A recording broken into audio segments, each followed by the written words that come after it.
تو جیسے غلامی کے اندر میں نے تیرے باپ دادا کی فریاد سنی، میں نے تیرے باپ و اجداد کی فریاد سنی، میں نے تیرا آہ و نالا سنا،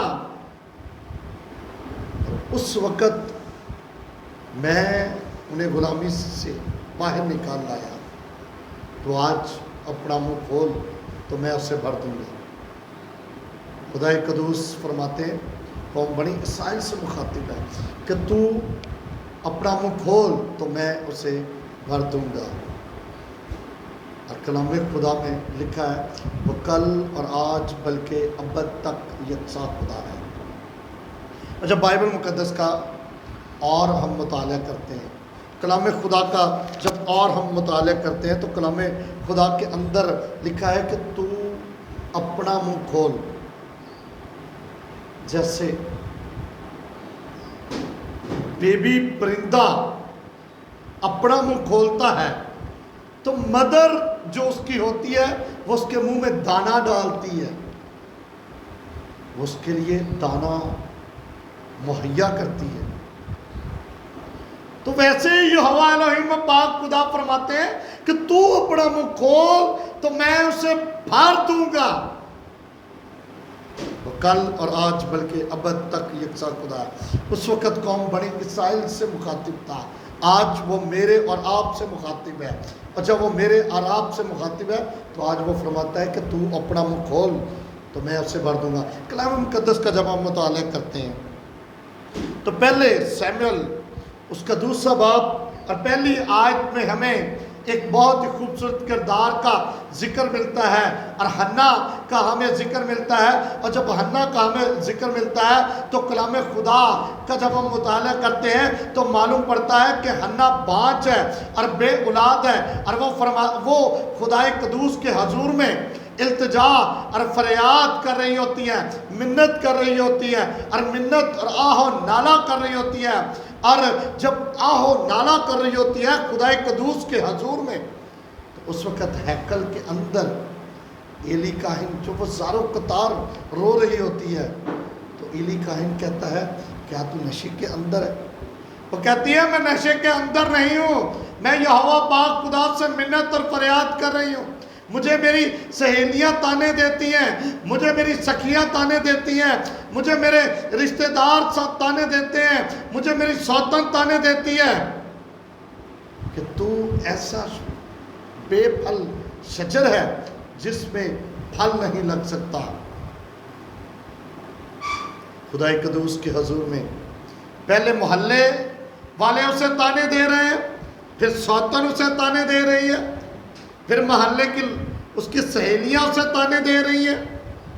آج بہت سی بے اولاد بیٹیاں جن کے 1 سال گزرا ہوتا ہے، 2 سال گزرے ہوتے ہیں، 3 سال گزرے ہوتے ہیں، پہلے اپنے، پھر بیگانے، پھر محلے دار، پھر ساس، پھر نندے، تمام لوگ اس بیٹی کو تانے دیتے ہیں۔ سیم اسی طرح کلام مقدس کا مطالعہ کرتے ہیں تو حنا کو بھی تانے مل رہے ہوتے ہیں۔ تو حنا خدائے قدوس کے حضور میں آنسوؤں کے ساتھ روتی ہے، اور یہاں پر اب وہ کہہ رہا ہے، ایلی کاہن بھی اسے کہتا ہے کہ تو نشے کے اندر ہے۔ کہتی ہے مجھے پیٹ کی مار بجی ہوئی ہے، میں بے پھل شجر ہوں، لیکن خدائے قدوس کے حضور دعا کرنا نہیں رکی، اس نے اپنا منہ کھولا، اور وہی ایلی کاہن اسے برکت کی دعا دیتا ہے، کہتا ہے کہ آئندہ سال جب تو آئے گی تیرے ہاں بیٹا ہوگا۔ اور خدائے قدوس اسے خوبصورت نبی عطا کرتا ہے جس کا نام ہے سیموئیل۔ جتنی لمبی دعا اتنی بڑی برکت۔ اس نے خدا کے حضور میں منہ کھولا تو خدا نے اسے اولاد عنایت کر دی، اس کا بند رحم کھل گیا۔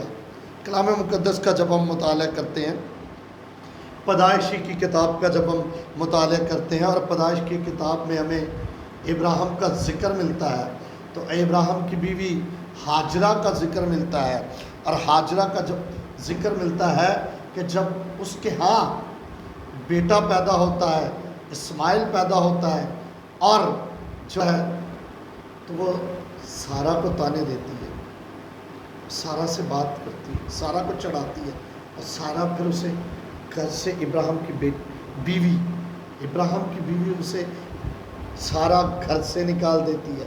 اور جب گھر سے نکال دیتی ہے تو ہاجرہ صحرا کے اندر جاتی ہے، اور جب صحرا کے اندر جاتی ہے تپتی دھوپ کے اندر ہوتی ہے، اور جب تپتی دھوپ کے اندر ہوتی ہے، اور جب پیاس اسے لگتی ہے، جب پانی کی پیاس اسے لگتی ہے تو ایک طرف اپنے بیٹے کو لٹا دیتی ہے، اور وہ اسے بلکتا ہوا مرتا ہوا پیاس سے دیکھ نہیں پاتی، اور جب مرتا ہوا پیاس سے دیکھ نہیں پاتی تو خدائے قدوس کے حضور میں منہ کھولتی ہے، اور جب خدائے قدوس کے حضور میں منہ کھولتی ہے تو الوہیم پاک خدا جو زور آور خدا ہے، جو فرماتا ہے کہ میں تیرا زندہ پاک خدا ہوں، اور وہ اس کے لیے اس صحرا کے اندر وہ کنواں اسے دکھائی دیتا ہے، وہ اس کی آنکھوں کو کھول دیتا ہے۔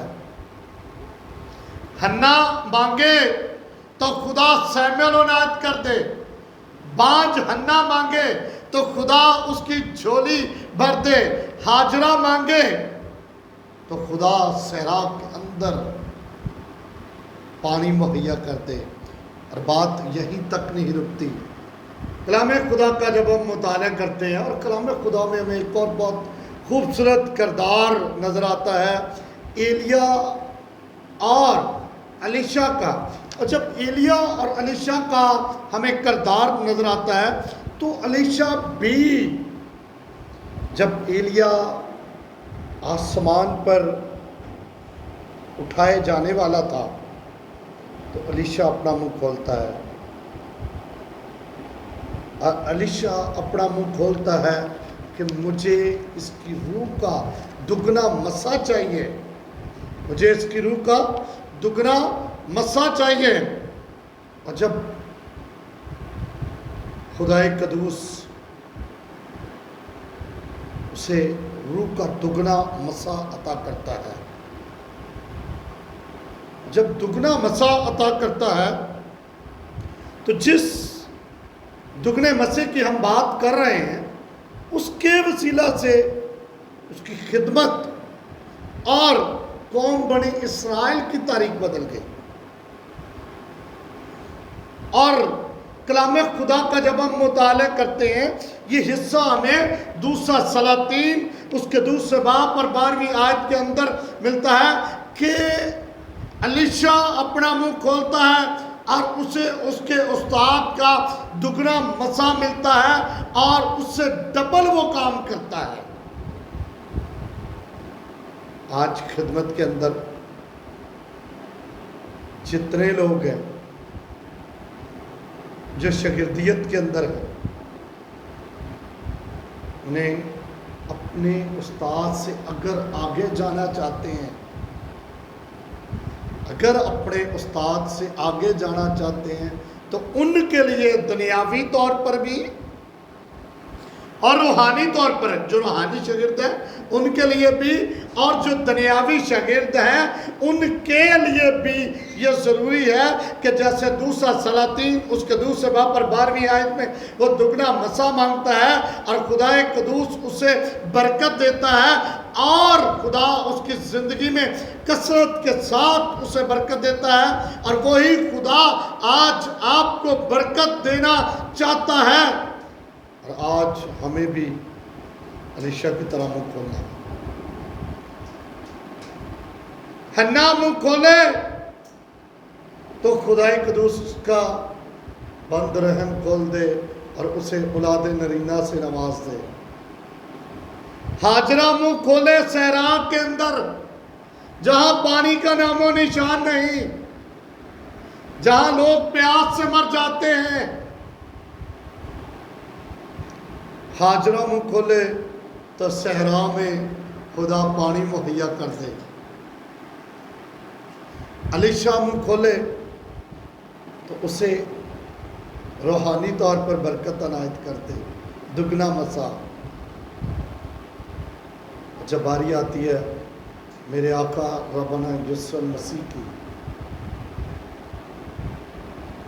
کہ آپ کی خدمت کا جب ہم مطالعہ کرتے ہیں، انجیل منورہ کا جب ہم مطالعہ کرتے ہیں، اور انجیل منورہ میں لوکا طبیب کی انجیل کا مطالعہ کرتے ہیں، اس کے 18ویں باب میں، تو کلام خدا میں یہ لکھا ہے، 18ویں باب اس کی 38ویں آیت کا جب ہم مطالعہ کرتے ہیں، اس نے چلا کر کہا، یسوع ابن داؤد مجھ پر رحم کر، اور وہ چلایا، اے ابن داؤد مجھ پر اور رحم کر۔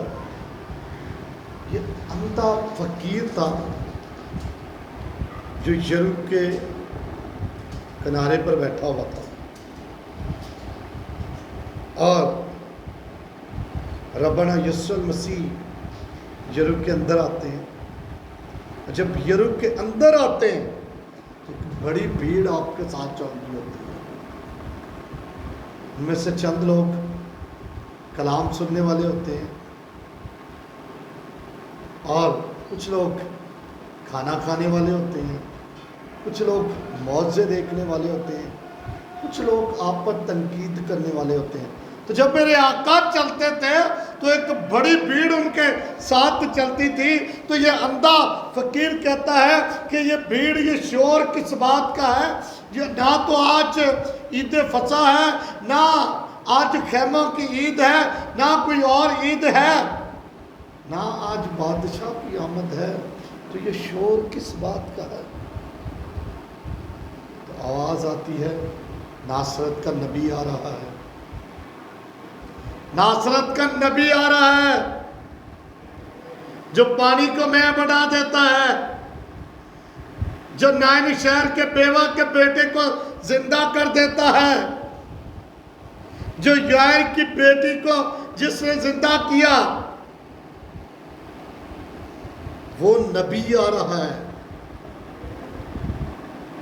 وہ نبی آ رہا ہے۔ یہ اور زیادہ، اس نے جب یہ سنا تو اس نے چلانا شروع کر دیا۔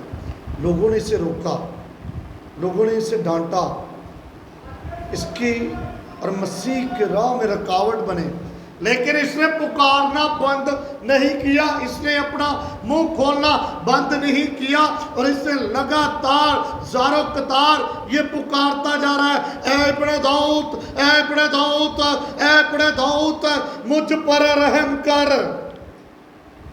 جب اس کی آواز میرے آقا اور ربنا یسوع المسیح تک پہنچی، جب اس کی آواز میرے آقا ربنا یسوع المسیح تک پہنچی، تو آپ نے فرمایا اسے میرے پاس لاؤ۔ جب آپ نے فرمایا اسے میرے پاس لاؤ تو اسے لایا گیا۔ تو فرمایا کہ تو کیا چاہتا ہے؟ کہتا، میں بینا ہونا چاہتا ہوں، میں نور چاہتا ہوں۔ آپ نے فرمایا، جا، تیرے ایمان نے تجھے اچھا کیا۔ آپ نے اسے چھوا اور وہ چنگا ہو گیا۔ اور کسی شاعر نے کیا خوب کہا ہے، جلوائے دور نظر آتا ہے، پاس جائیں تو دور نظر آتا ہے، جب نام لیتے ہیں یسوع کا تو نور ہی نور نظر آتا ہے۔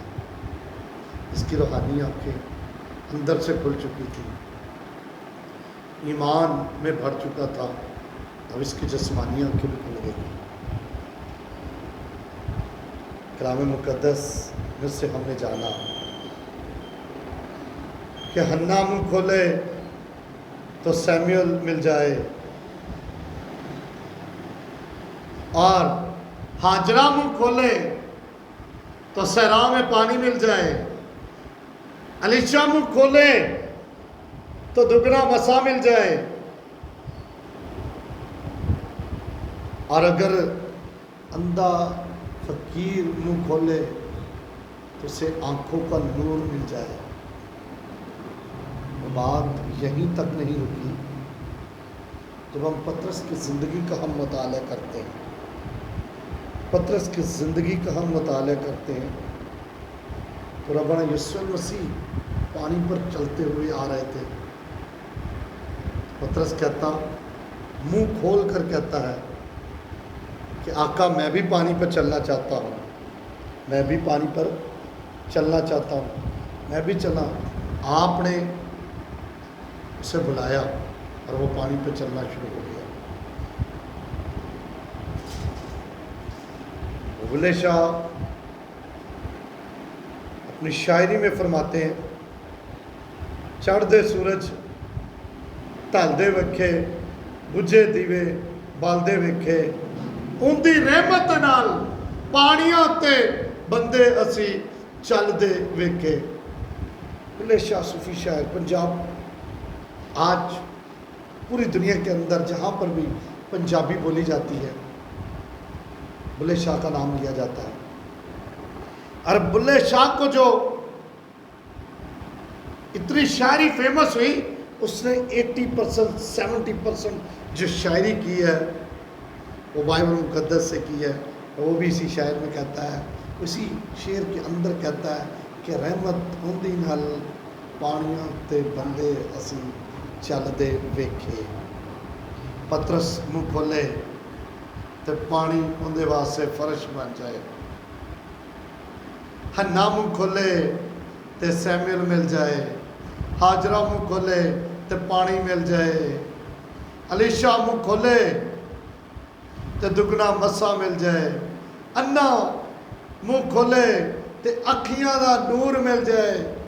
اج خدا تواڈے نال کلام کردا پیا ہے، وہ کل اور آج بلکہ ابد تک یکساں خدا ہے۔ وہ فرماتا ہے کہ تو اپنا منہ کھول تو میں اسے بھر دوں گا۔ آج اگر بے اولاد ہے، آج اگر آپ بے روزگار ہیں، آج اگر آپ بے گھر ہیں، آج اگر آپ بیماری کی وجہ سے ستائے جا رہے ہیں، رد کیے جا رہے ہیں، تو آئیں خدا کے حضور میں۔ ایک ہستی ہے جس کا نام ہے یہوہ الہیم، پاک خدا۔ وہ فرماتا ہے میں تیرا خدا ہوں، جو قوم بنی اسرائیل کو مصر کی غلامی سے نکال لایا، اور تو اپنا منہ کھول تو میں اسے بھر دوں گا۔ اپنی اولاد کے لیے، اپنی بیٹی کے لیے جو بے اولاد ہے، اپنے بیٹے کے لیے جو جاب لیس ہے، جن کا بزنس ٹوٹ چکا ہے اور جن کے ویزے رکے ہوئے ہیں، خدا ان سے بھی کلام کر رہا ہے تو اپنا منہ کھول۔ تو خدا یورپ کے اندر، کینیڈا کے اندر، امریکہ کے اندر، افریقہ کے اندر، ترکی کے اندر آپ کے لیے دروازے کھولنے والا ہے۔ ضرورت ہے اس عمل کی، ہمیں خدا قدوس کے حضور حنا کی طرح، ہاجرہ کی طرح، علیشہ کی طرح، پترس کی طرح اور اندھے فقیر کی طرح منہ کھولنا ہے۔ جب آپ اپنا منہ کھولیں گے تو خدا قدوس آپ کو برکتوں سے بھر دے گا۔ میری بیٹی، میرے بیٹے جو آج مشکل کے اندر ہے، جو بے اولاد ہیں، جو پرابلم کے اندر ہے، جو بیماری کے اندر ہے، خدا قدوس کے حضور منہ کھولیں۔ دنیا کے آگے جب ہم منہ کھولتے ہیں تو ہمیں زبان تراشی کا الزام ملتا ہے، اسے زبان تراش کہا جاتا ہے۔ اس کی زبان بہت کھلی ہے، اس کی زبان بہت لمبی ہے، لیکن یہی آپ خدا قدوس کے حضور میں منہ کھولیں گے تو وہ آسمان کا عرش کھول دے گا، وہ آسمان سے برکت نازل کرے گا، وہ آسمان کے دروازے کھول دے گا۔ تو آج ضرورت ہے ہمیں خدا قدوس کے حضور منہ کھولنے کی، حنا کی طرح، ہاجرہ کی طرح اور پترس کی طرح اور اندھے فقیر کی طرح۔ جب آپ کھولیں گے تو خداوند آپ کو کثرت کے ساتھ برکت دے گا۔